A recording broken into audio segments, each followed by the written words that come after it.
जो गलतियाँ मैंने अपनी कॉम्पिटिटिव एग्ज़ाम के तैयारी करते समय करी हैं वो आप ना करें। इसके लिए आप पूरा वीडियो देखिए, आपको बहुत सारी चीज़ें यहाँ पे इम्पॉर्टेंट मिलने वाली हैं जो आपके करियर को लेके बहुत ज़्यादा ज़रूरी हो सकती हैं।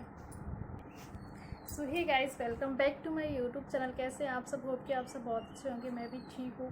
अभी थोड़ी मेरी मेंटल स्थिति भी ठीक है क्योंकि बैक टू बैक बहुत ज़्यादा चीज़ें ख़राब हो रही थी। तो जो मैंने गलतियाँ की हैं अपने इस पढ़ाई के करियर में और जो तैयारी के करियर में, वो आप ना करें तो बहुत अच्छा है। और अगर मैं उन चीज़ों को अभी आज नोटिस करती हूँ कि मुझे शायद जितनी समझ आज है इतनी आज के 5 साल पहले होती तो शायद आज मेरे हाथ में गवर्नमेंट जॉब होती। क्योंकि मैं पढ़ाई में शुरू से ही बहुत अच्छी थी, टॉपर्स में रहती थी हमारे क्लास में।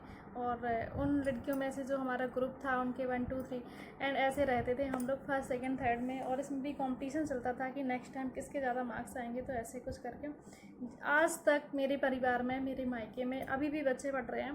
पर मुझे 10th 12th करते हुए बहुत टाइम हो गया। बट अभी भी मेरी फैमिली में, मेरी पूरी बड़ी फैमिली में जो परिवार होता है अपना, जो गांव का, उसमें आज तक मेरे बाद से मेरा कोई ऐसा भाई बहन नहीं है जो मुझसे ज़्यादा मार्क्स लाया हो। आज तक मेरे सबसे अच्छे मार्क्स हैं। जो आज भी अभी 12th करी मेरी बहन ने, उसके भी मेरे जितने अच्छे मार्क्स नहीं हैं। तो मुझे लगता है कि मैं पढ़ने में तब बहुत अच्छी थी। तब क्या था कि तब मेरे पास गाइडेंस नहीं होता था। मैं थोड़ा सा इंट्रोवर्ट थी, तो मैं ज़्यादा लोगों से बात नहीं करती थी, मैं खुलकर बात नहीं करती थी, चीज़ें पूछती नहीं थी। और एक टाइम ऐसा होता है कि अगर आप गांव में रहते हो, बाहर नहीं रहते हो, फ़ोन भी नहीं होता है उस टाइम पे हमारे पास, तो बहुत सारी चीज़ों से अवेयर नहीं होते हो। क्योंकि आज तो सबके पास फ़ोन है, सारी चीज़ें सोशल मीडिया पे हैं, सारे गाइडेंस हैं, सब टीचर्स हैं, सब कुछ है। पहले हमारे टाइम में ऐसा नहीं था। जब मैंने डीएलएड करी थी तब भी कोई टीचिंग जो तैयारी होती है, ऐसा डीएलएड का सिलेबस भी यूट्यूब पे नहीं था। सिर्फ कोई एक चैनल हुआ करता था, वो 24 घंटे में एक वीडियो अपलोड करते थे, हम वही वीडियो देख के एग्ज़ाम देने जाते थे। तो ऐसा कुछ था। तो मुझे लगता है कि उस टाइम समझ नहीं थी। आज समझ है, सारा गाइडेंस है। जब कॉम्पिटिटिव एग्ज़ाम की तैयारी करी तब समझ आई। और एक चीज़ मुझे और लगता है कि शायद ये समझ उम्र के साथ ही आती है, एकदम से नहीं आती है। हो सकता है किसी के घर में बहुत ज़्यादा एजुकेटेड मेरी फैमिली में भी थे। बट मैंने बोला ना कि मैं इंट्रोवर्ट थी, तो मैं खुलकर बात नहीं करती थी, मैं पूछती नहीं थी। अगर कोई सलाह कुछ दे देता था तो ठीक है, ऐसा होता था मेरे साथ।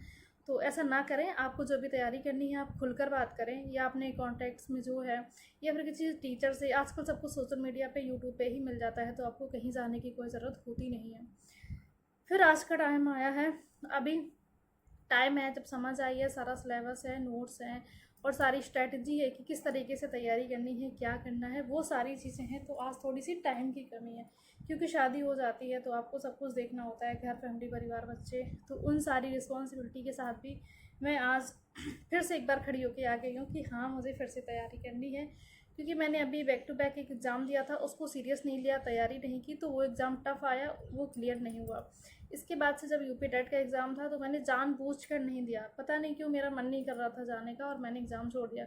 अभी मैंने फिर जब ये एग्ज़ाम हो गया, जब यूट्यूब पे पेपर आया, मैंने पेपर देखा, तो मैंने सिर्फ ईवीएस लगाया था। ईवीएस में से 30 में से 29 क्वेश्चन मेरे सही हो रहे थे, ठीक है।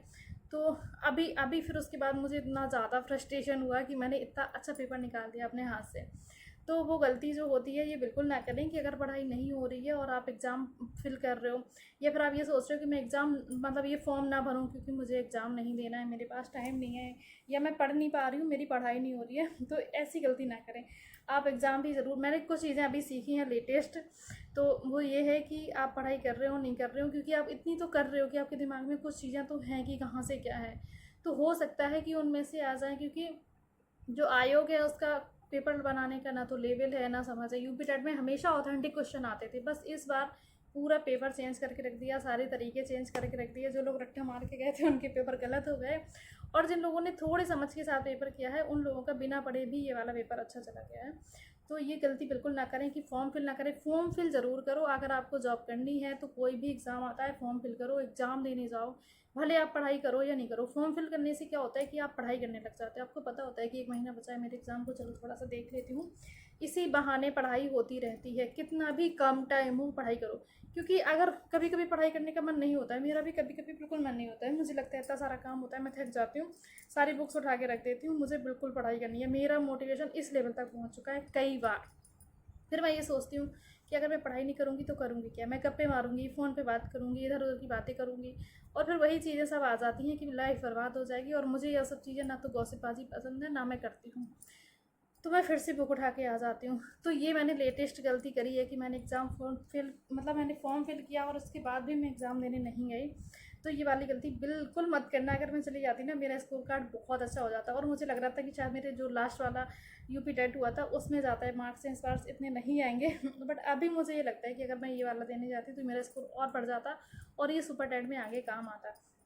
तो अभी भी सुपर टेट आने वाला है। अभी भी हमारे पास 3 महीने इतने पर्याप्त हैं कि अगर हम डिसिप्लिन से सारी चीज़ें करके और लेके चलेंगे, सारा सिलेबस इकट्ठा कर लो, पूरा माइंड सेट कर लो, और जो भी चीज़ें होती हैं परिवार में भी बहुत सारी चीज़ें होती हैं, उन सब चीज़ों को इग्नोर करो। अगर इग्नोर नहीं होती है तो मैं भी तरीका बताऊँगी, वो तरीका अपना लेना, तो थोड़ा सा आपको मेंटल पीस मिल जाता है। तो अभी मेरा दिमाग बिल्कुल शांत है, ठीक हो गया है, और मैं फिर से आ गई हूँ अपनी सारी बुक्स लेके।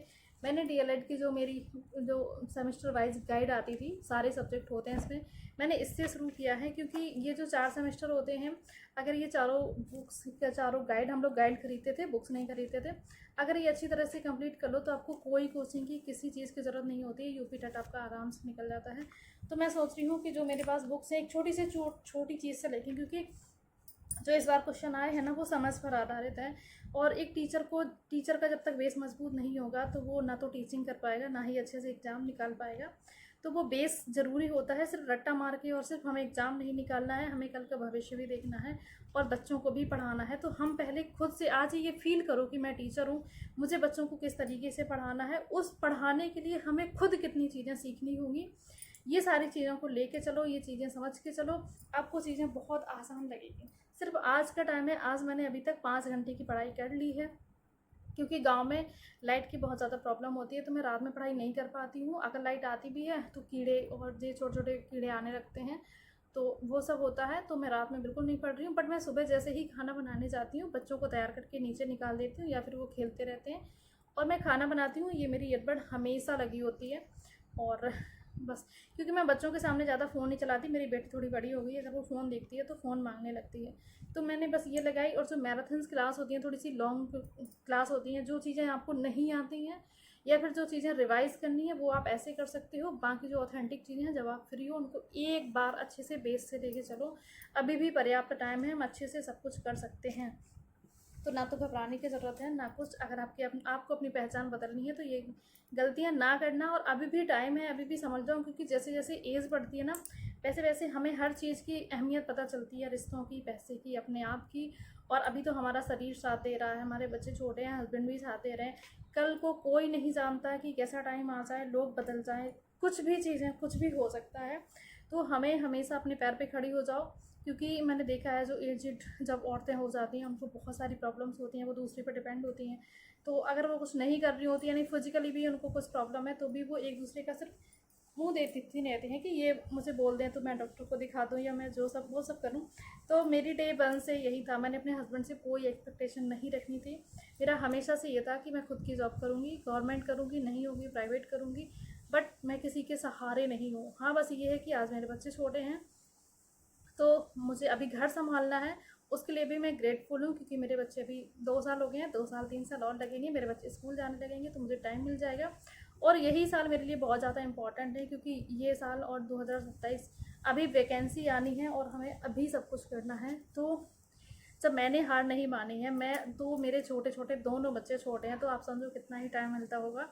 अगर मैंने हार नहीं मानी है तो आप कैसे मान सकते हो। सो चलो, लेट्स शुरू कर देते हैं आज से ही अपनी पढ़ाई और उन चीज़ों को लेके, पैटर्न को लेके। आगे मैं आपके साथ मिलती रहूँगी ऐसे ही एक नई वीडियो के साथ। सो अगर चैनल पर पहली बार आए हैं तो सब्सक्राइब कर देना, वीडियो को लाइक कर देना। मिलते हैं नेक्स्ट वीडियो में, तब तक के लिए बाय बाय। थैंक यू, बहुत सारा प्यार देने के लिए थैंक यू।